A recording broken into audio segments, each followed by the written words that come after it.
Datsun is a long-running brand name synonymous with older Nissan cars such as the Bluebird, Fairlady Z, and Sunny before the Nissan brand was adopted as the official brand for the company in 1986. But in 2013, the brand was revived as part of Nissan's expansion strategy. Carlos Ghosn, the CEO of Nissan, launched Datsun as a low-cost brand in developing markets.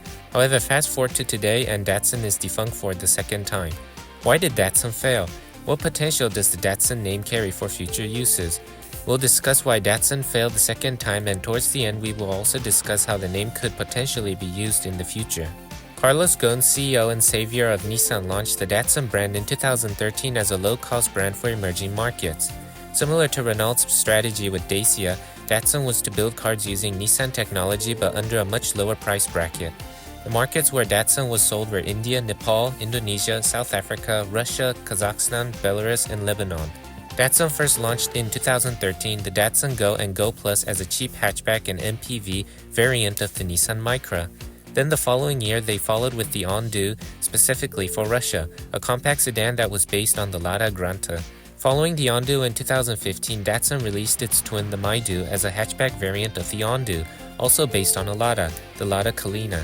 In 2016, Datsun released the A-segment car Ready Go, based off the Renault Kwid. And the last Datsun to be released was the Go Cross, which was released in 2018 and was essentially a modified Go Plus. Datsun was for a while quite a success. By 2018, the brand accounted for over 75% of Nissan sales in India and 41% of Nissan sales in Russia, both being Datsun's two biggest markets. However, the fall of Datsun came when Nissan's chairman Carlos Ghosn was sacked in Japan for financial misconduct. After that, there was a period of deflation for both the Nissan and Datsun brands. By 2021, Datsun's sales fell 90% compared to 2016 sales, and this was to be the last year of Datsun because in 2022, the brand was officially terminated. There are many factors contributing to the downfall of Datsun, but the primary reason is that Nissan withdrew investment for the Datsun brand, seeing little future potential. Under former chairman Carlos Ghosn, Datsun was an expansion project for Nissan to gain market share in emerging markets by creating a low-cost dedicated brand, much like Dacia was for Renault.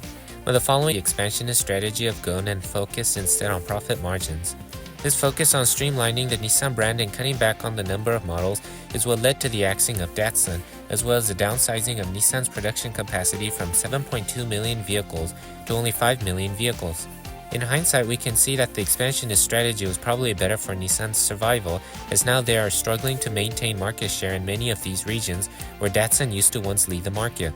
But it's too late for Nissan to resurrect the Datsun brand as they themselves are in dire financial crisis. Datsun's relaunch as a low-cost brand for emerging markets was actually a great idea that Nissan threw away.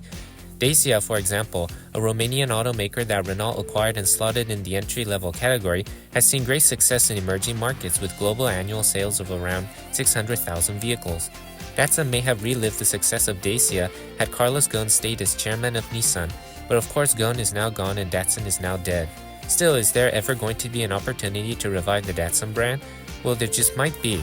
Datsun is still a well-known and well-regarded name globally. Perhaps it might be a little capital-intensive to revive the name as a separate brand, but what if Nissan instead launched Datsun as a retro-inspired trim package? For example, with a Nissan model, perhaps a Z, Nissan could make a retro Datsun trim package by essentially rebadging the car.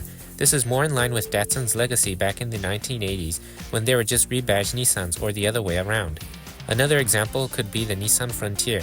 They can revise the look slightly to look retro, then add Datsun badging, harking back to the days of pre-Nissan. In this way, Nissan could revive the Datsun brand with very little investment. Datsun was the growth division of Nissan in emerging markets, but after Carlos Ghosn was fired from the company, the expansionist strategy was replaced for a higher profit-oriented one. In hindsight, Nissan should have kept the Datsun brand, but there's nothing they can do about it now. But perhaps Nissan should keep the Datsun legacy alive with retro-inspired trim packages that harken back to the good old days of Datsun. In this way, maybe they can keep the Datsun legacy alive without needing to invest huge sums of money into the brand.